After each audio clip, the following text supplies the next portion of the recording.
ध्यान दीजिए, ये राक्षसों का जो उद्धार होता है ना, भगवान जो युद्ध में मारते हैं, इनका उद्धार कैसे होता है? अरे इतने पाप कर्म करने वाले और भगवान के प्रति भी ऐसी दुश्मन की बुद्धि रखने वाले, उनका उद्धार कैसे होता है? तो एक बात तो आप लोगों ने बहुत बार सुनी होगी, हमने भी बताया है आप लोगों को, कि ये जो भगवान के प्रति द्वेष बुद्धि रखते हैं, चाहे शिशुपाल हो, चाहे कंस हो, चाहे रावण हो, ये द्वेष बुद्धि रखते हैं, तो द्वेष बुद्धि से उनका जो चिंतन होता है वो चिंतन प्रगाढ़ हो जाता है, और द्वेष बुद्धि से चिंतन करके भी वे भगवान को प्राप्त कर लेते हैं, क्योंकि एकत्व तो हो ही गया। किसी भी प्रकार से एकत्व होना चाहिए, मन का लगाव होना चाहिए। कामम क्रोधम स्नेहम, काम से हो, क्रोध से हो, स्नेह से हो, कैसे भी हो, भगवान से मन का एकत्व हो जाए तो उनकी प्राप्ति हो जाएगी, ये सिद्धांत है। लेकिन ध्यान दीजिए, यहां पर भी केवल यही सिद्धांत नहीं है, इसके आगे भी एक बात है। इसके आगे क्या बात है? वो बात यह है कि जब भगवान युद्ध भी करते हैं तो उस समय भी उनके हृदय में करुणामयी अंबा सीता जी की वही छवि रहती है। कौन सी? कि कब तुम इन जीवों का सबका उद्धार कर दोगे। ये जो उनकी कृपामयी छवि उनके हृदय में रहती है, तो वो करुणा जो उनकी है, वो उनकी करुणा उनकी आंखों से छलकती रहती है, और वो जो करुणा में उनके नेत्र हैं, उन नेत्रों को वो असुर लोग देखते हैं, तो उसमें से किशोरी जी की कृपा छलकती है। उस कृपा के कारण उन असुरों का उद्धार हो जाता है। ऐसी जो करुणामयी अंबा है, क्लेश हारिणीम सर्वश्रेयस्करीम सीताम न तो हम राम वल्लभाम। उनको तुलसीदास जी प्रणाम करते हैं, नमस्कार करते हैं। इसलिए रामचरितमानस में जहां जहां दया, करुणा, रूप, शील, गुण प्रभु राम के प्रकट हो रहे हैं, ये समझ लीजिएगा वो सब सीता जी का चरित्र है, क्योंकि ये उनके स्वरूप के कारण प्रकट हो रहा है। लेकिन ध्यान दीजिए, इसका तात्पर्य ये नहीं है कि आप सीता जी को बड़ा समझें, राम को छोटा समझें, ऐसा नहीं है। दोनों एक, दोनों में कोई भेद नहीं है। गिरा अर्थ जल बीच सम, कहियत भिन्न न भिन्न। जैसे शब्द और उसके अर्थ में कोई भेद नहीं होता, जैसे समुद्र और उसकी तरंग, उसमें कोई भेद नहीं होता है, जल और उसकी तरंग, उसमें भेद नहीं होता है, ऐसे ही सीता और राम में भेद नहीं है। लेकिन फिर भी दया का स्वरूप, करुणा का स्वरूप किशोरी जी का विशिष्ट है। इसीलिए तुलसीदास जी ने पहले किशोरी जी को प्रणाम किया।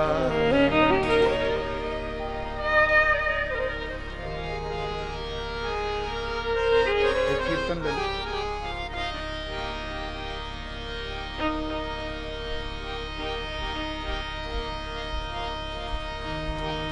सीताराम।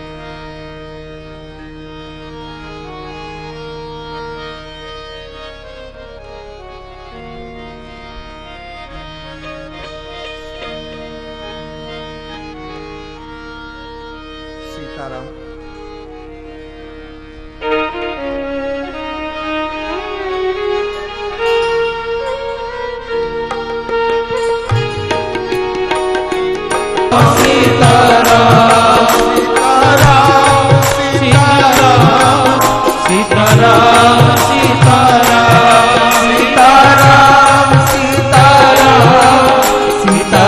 सीताराम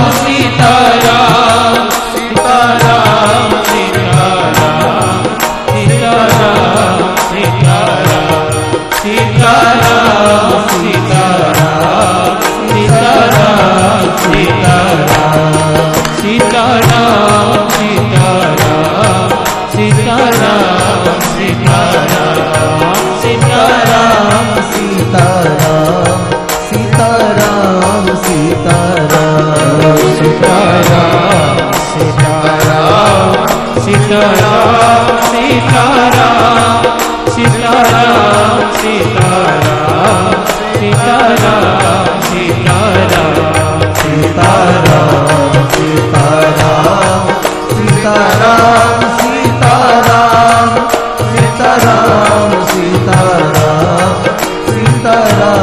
सीताराम सीताराम सीताराम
सीताराम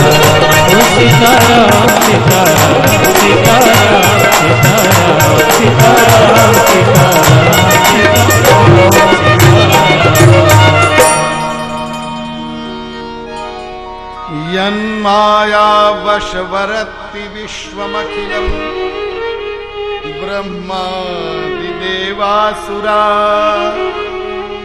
यत्सत्त्वादमृषैव भाति सकलम् रज्जौ यथा हेर्भ्रमः यत्पादप्लवमेकमेव हि भवाम् बोधेस्थितिर्षावताम् वन्देऽहं तमशेषकारणपरम् रामाख्यमीश्वरं हरिम्। छठे श्लोक में राम जी की वंदना करते हैं, बड़ी रहस्यात्मक है। आप लोग सोचेंगे कि ऐसे एक एक श्लोक की व्याख्या करेंगे तब तो पता नहीं कहां पहुंचेंगे।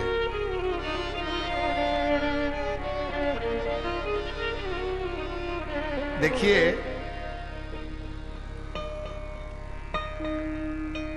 ये जो भगवान की कृपा से कथा हो रही है और आप यहां पर जो उपस्थित हुए हैं,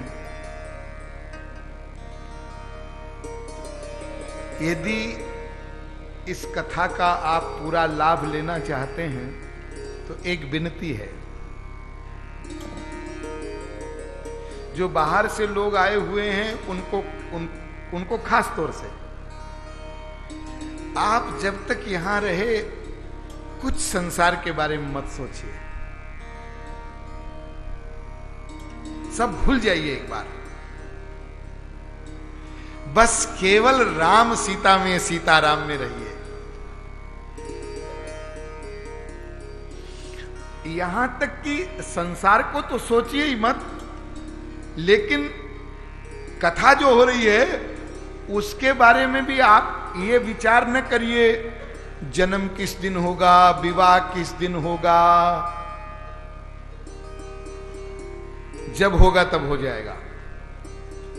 यदि ये स्वतंत्रता आप हमको देंगे तब तो देखो कथा का विशेष आनंद आएगा, और हमको बांध देंगे कि वो अमुक दिन ऐसा होना चाहिए, अमुक दिन ऐसा होना चाहिए, तब फिर